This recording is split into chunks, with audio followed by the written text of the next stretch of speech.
Ya oke, kembali lagi dengan saya Bima Nugrah. Akan atur posisi sebentar. Oke, ini posisi yang cukup baik kayaknya. Oke. Ya, kembali lagi dengan saya Bima Nugrah di video kali ini. Seperti biasa di kamar saya begitu. Ini adalah salah satu spray yang lucu karena warna kuning, warna kesukaan saya gitu ya. Video kali ini cukup santai aja dan ini melanjutkan part 1 dari video sebelumnya yang bahas tentang Q&A sebelum masuk seminari. Dan seperti biasa tulisannya udah ada di blog saya, jadi kalau kalian mau lihat versi tulisannya bisa mampir ke blog saya. Dan ini hanya sekedar seperti apa ya, supaya lebih jelas lah gitu, supaya dijelaskan secara langsung. Dan sekali lagi mungkin ini berbeda tiap orang ya, tiap seminari beda aturannya. Tapi saya dari STT Saat, jadi mungkin saya melihat perspektifnya sedikit berbeda, tapi saya harap itu bisa membantu teman-teman yang sedang bergumul dalam panggilan.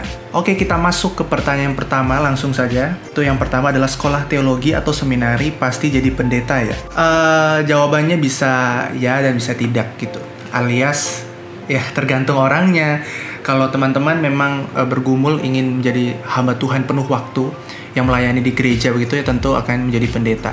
Tapi teman-teman juga terbuka akan kemungkinan lain seperti jadi dosen, seperti jadi pembicara mungkin di suatu organisasi, contohnya di Apologetika Indonesia ya, seperti itu ya, yang mungkin mengabdikan dirinya di sana begitu. Atau juga bisa jadi guru atau misionaris. Jadi bagi saya ya, ini sejauh ini saya memiliki pemahaman gitu bahwa ya tidak harus jadi pendeta sih, tapi tentunya dalam konteks pelayanan Tuhan yang bermacam-macam, tentunya tidak hanya pendeta begitu kan, tapi bisa seperti yang saya bilang tadi, misionaris, jadi dosen, jadi pembicara. Itu pun tergantung panggilan teman-teman, journey teman-teman bersama Tuhan di seminari dan sepanjang kehidupan teman-teman. Oke, jadi jawaban singkatnya kurang lebih seperti itu. Oke, kita lanjut ke pertanyaan yang kedua. Gimana sih tahu panggilan kita itu benar atau hanya sekedar emosi? Nah, ini kurang lebih ada beberapa hal yang bisa saya bahas dan sudah saya bahas di blog saya, yaitu ketika tulisan yang kuliah S1 dulu atau langsung kuliah masuk sekolah teologi gitu ya. Nah, itu ada beberapa lah, jadi teman-teman mungkin bisa cek di situ, tapi jawabannya sekali lagi adalah pergumulan kita bersama Tuhan. Jadi kalau kita bergumul dan kita mendapatkan sesuatu, kita bisa peka gitu ya bahwa Tuhan memanggil kita untuk masuk sekolah teologi dan seminari, melayani Tuhan seumur hidup kita, maka saya rasa sih ada sesuatu yang bisa akhirnya membuat kita yakin gitu bahwa ini bukan hanya sekedar emosi belaka. Dan itu pun akan diuji sepanjang waktu. Akan diuji apakah kita benar-benar dipanggil, benar-benar juga mengabdikan diri kita kepada Tuhan atau tidak. Dan sejujurnya saya pun juga merasakan hal yang sama. Ini bukan sesuatu hal yang bagi saya bukan kayak udah masuk udah pasti begitu. Tapi ini memang berlanjut terus panggilan itu diuji. Dan saya juga pernah bergumul bagaimana saya juga gagal dalam menjalani panggilan saya juga kurang setia. Tapi banyak hal juga yang Tuhan menunjukkan anugerahnya begitu, untuk menunjukkan bahwa saya itu memang bukan siapa-siapa, tapi hanya Tuhan yang memakai kita orang berdosa begitu.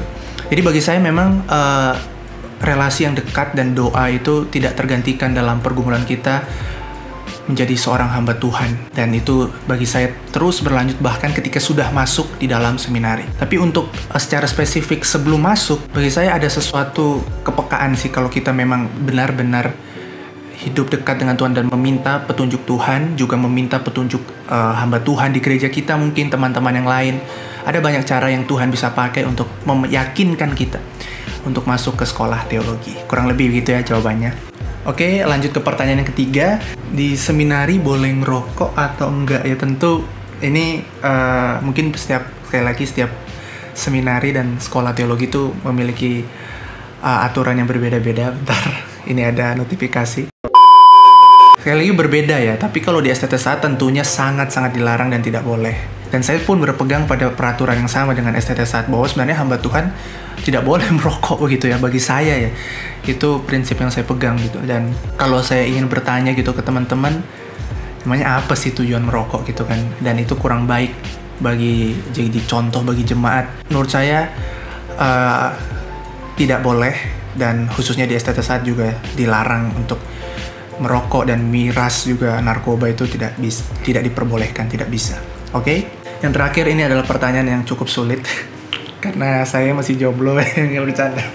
Oke, yang keempat sini ditulis boleh pacaran atau enggak. Nah, kalau di STT saat tentu bisa pacaran asal ada ketentuannya, dan ini cukup ketat ya. Jadi harus tingkat 2, persyaratannya tingkat 2. Tentu dengan lawan jenis ya, laki-laki dan perempuan, tidak boleh ada yang lain selain itu. Dan ada dosen pembimbingnya, dosen yang membimbing relasi pacaran itu.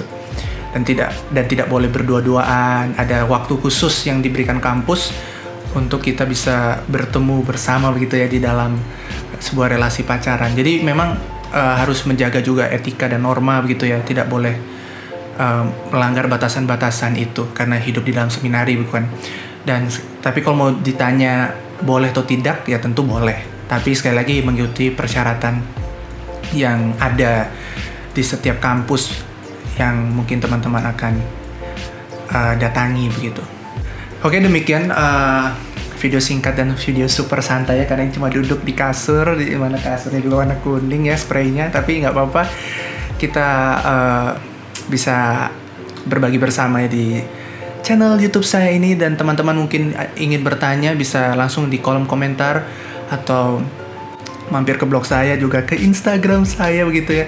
Dan kiranya Tuhan memberkati teman-teman dalam pelayanan, juga dalam mungkin yang bergumul dengan panggilan jadi hamba Tuhan. Oke, terima kasih telah menonton. Sampai jumpa dan Tuhan Yesus memberkati. Dadah!